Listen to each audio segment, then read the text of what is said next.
In this video, I want to talk about linear functions. A linear function has a graph that lies on a straight line. Linear functions are defined by two numbers, the slope, which we denote by m, and the y-intercept, which we denote by b. And in that case, our equation looks like y equal to mx plus b. So let's look at this idea of slope. Let's suppose I have some line like this one here. And I want to go over some number and then back up to the line.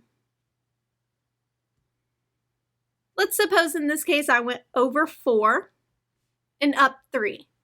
No matter where I'm at on the line, this is going to stay consistent. So instead of going over 4, maybe this time I want to go up 8 or over 8. In that case, when I go up, I would go up 6. And I want this to remain constant. If I go over 4 and up 3, so over here, if I go over 4 and then go up, that should be another 3. And then going over another 4,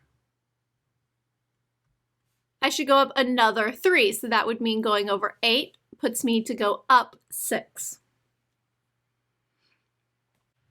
This idea that I was talking about is called the rate of change. It's defined as the change in outputs divided by the change in inputs. And linear equations or linear functions have constant rates of change, known as slope. So if I go back to this line here, my rate of change should be the change in outputs over the change in inputs. So inputs are horizontal and outputs are vertical, so my change in output here would be 3, while my change in input is 4.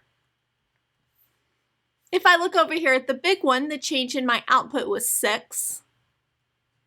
The change in input was 8, and 6 over 8 is the same thing as 3 over 4. So it doesn't matter where I start and how far I go over.